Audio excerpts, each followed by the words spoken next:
Doctor Sunilam चूंकि ग्वालियर से हैं और मध्य प्रदेश के विधायक रहे हैं, समाजवादी पार्टी विधायक दल के नेता भी रहे हैं, ग्वालियर की स्थिति ज्यादा बेहतर तरीके से बता, महाराज की स्थिति क्या हो गई है सुनीलम जी? देखिए, महाराज महाराज तो खत्म हो गए, वो जमाना अलग था, है ना। आजकल लोकतंत्र में वोटों से लोग जो है वो विधायक, सांसद, मंत्री, प्रधानमंत्री बनते हैं।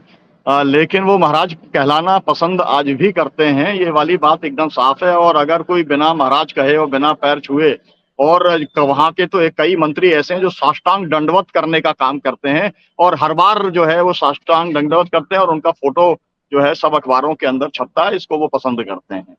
खैर, अभी जो मुद्दा है जी अभी जी अभी अभी जो मुद्दा है, वो मुद्दा ये है कि ज्योतिरादित्य सिंधिया जो हैं वो अभी कह रहे हैं कि मैंने कांग्रेस पार्टी किसी पद की लोलुपता के लिए नहीं छोड़ी थी, मैंने केवल आत्मसम्मान के लिए जो है मेरी आत्मसम्मान पर ठेस पहुंचाने का काम किया, और इसलिए मैंने ये डिसीजन लिया। मैं पद के पीछे दौड़ने वाला व्यक्ति नहीं हूं।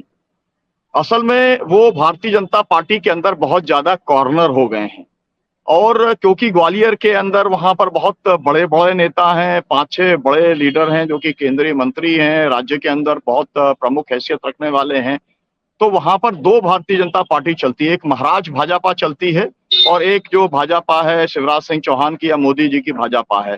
तो मोदी जी की भाजपा वहां पर अलग है, और जो है महाराज भाजपा, ये बाकायदा गाड़ियों पे वहां पर लिखा हुआ रहता है कि हाँ, महाराज समर्थक भाजपाई, ऐसा बिल्कुल स्पष्ट तौर पे वो लिखते हैं, मतलब कोई लाग लपेट करने का काम वो नहीं करते हैं। अब जो पूरा एक असल में, जिसे मैं पहले से कहता चला आ रहा हूं आपके बीच में, कि एक भगदड़ मची है भारतीय जनता पार्टी को, जो ये लगने लगा है, और उनके कार्यकर्ताओं को और नेताओं को ये लगने लगा है, तमाम किस्म का जो फीडबैक आ रहा है उससे उनको ये लगने लगा है कि ये डूबती नाव है, और इसमें से जब सब कूदेंगे तो फिर उसमें जो है फिर से अगर ज्योतिरादित्य सिंधिया, अगर उन्हें कोई बढ़िया ऑफर देने का काम किया जाता है तो जो है वो भी विचार कर सकते हैं। लेकिन यहाँ पर मामला ऐसा है कि यहाँ पर जिनके कारण से वो गए थे, लोग सभी जानते हैं कि वो किन कारणों से गए थे और उसके अंदर कौन से नेता की महत्वपूर्ण सबसे ज्यादा भूमिका थी। तो वो नेता तो उनका बिल्कुल इलाज करने में आज भी लगे हुए हैं कांग्रेस के, और वो कोई भी मौका उन्हें छोड़ते नहीं है हर तरीके से अपमानित करने का। तो अब किस लेवल के ऊपर एडजस्टमेंट हो सकता है, लेकिन आपको मालूम है कि गद्दार कहा गया था, किसने जो है अशोक गहलोत ने क्या क्या कुछ बोला था।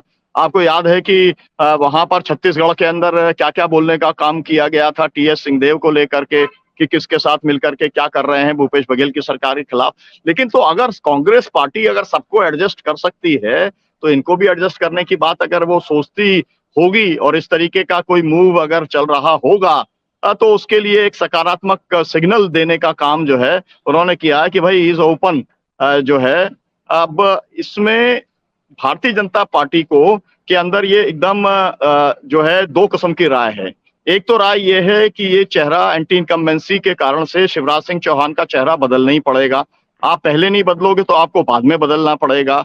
और उसके बाद में उनके पास में जो सबसे जो मुख्य व्यक्ति हैं, उसमें नरेंद्र सिंह एक तोमर हैं, एक नरोत्तम हैं, और एक कैलाश विजयवर्गीय हैं। ये जो लोग हैं ये एक ताकतवर लोग हैं जो कि एक तरीके से मुकाबले के अंदर हैं। अगर इस सबसे अलग हट करके करना है तो फिर जो है वो ज्योतिरादित्य सिंधिया भी एक उसका चेहरा हो सकते हैं। तो इसको जो वो कर रहे हैं उसको एक प्रेशर टैक्टिक्स के तौर पर भी देखा जाना चाहिए कि वो दबाव की राजनीति भारतीय जनता पार्टी के अंदर कर रहे हैं, और ये बात सही है। हम लोगों ने, मतलब जो ग्वालियर के लोग हों या मध्य प्रदेश के लोग हैं, उन्होंने कभी इतना बेइज्जत होते हुए ज्योतिरादित्य सिंधिया को कांग्रेस में तो नहीं देखा, जिस तरीके से भारतीय जनता पार्टी के अंदर कभी उन्हें पिछली सीट पर बैठा देते हैं, कई बार वो सामने खड़े रहते हैं। मतलब जिन्हें महाराज कहलाने की आदत है, और जिन्होंने कभी कल्पना में सोचा ही नहीं था कि कोई बैठा रहे और वो खुद खड़े रहें, ऐसा उनसे बार बार भारतीय जनता पार्टी करवाती है और उनको ह्यूमिलेट करने का काम करती है। तो अब सवाल ये है कि उनको तय करना पड़ेगा कि उनका ह्यूमिलेशन कांग्रेस में ज्यादा हो रहा था या भारतीय जनता पार्टी में ज्यादा हो रहा है। तो जो लोग देख रहे हैं उन्हें दिखलाई ये पड़ रहा है, जैसे फोटो आते हैं उसको देख करके आम लोग ये समझ रहे हैं कि भारतीय जनता पार्टी में उनको ज्यादा बेइज्जत करा जा रहा है, ज्यादा अपमानित करने का काम किया जा रहा है। तो अब इसलिए उनका जमीर उनको क्या कहता है, आत्मा की आवाज जो है वो क्या कहती है, मूल तौर पर जी। तो अवसरवादिता जो है उन्होंने पिछली बार दिखाने का काम किया था। और आपको ये भी मालूम है, उन्होंने सीधा सीधा राहुल गांधी के ऊपर भी वो हमला कर चुके हैं और बहुत ही एक निम्न स्तर का भी उन्होंने हमला करने का काम किया, जो उनके ऊपर बयान जो देने का काम उन्होंने किया था। और उसके बाद में जयराम रमेश भी सीधे सीधे सुभद्रा भाई चौहान जी की जो है वो कविता वो का भी कर चुके हैं कि सिंधिया ने क्या किया था अंग्रेजों के समय में। तो मामला जो है वो बहुत जी। जिसे कहते हैं ना आर पार पब्लिकली हो चुका है। लेकिन मतलब everything is possible in love and war. तो अभी तो वॉर की स्थिति है और बिल्कुल। जो है पार्टियां सत्ता हासिल करने के लिए कोई भी कंप्रोमाइज कर लेती हैं, कुछ भी एडजस्टमेंट कर लेती है। तो अब देखते हैं कि जो शिखर नेतृत्व है दोनों पार्टियों का, वो क्या जी। बेस्ट ऑफर कर सकता है। मुझे लगता है कि जो भी बेस्ट ऑफर करेगा उसके साथ में ज्योतिरादित्य सिंधिया रहने वाले हैं। उनका जी। पास्ट और अभी जो पिछली बार उन्होंने मध्य प्रदेश के अंदर किया था उससे तो यही पता चलता है। सत्य हिंदी का ऐप डाउनलोड करें गूगल प्ले स्टोर पर।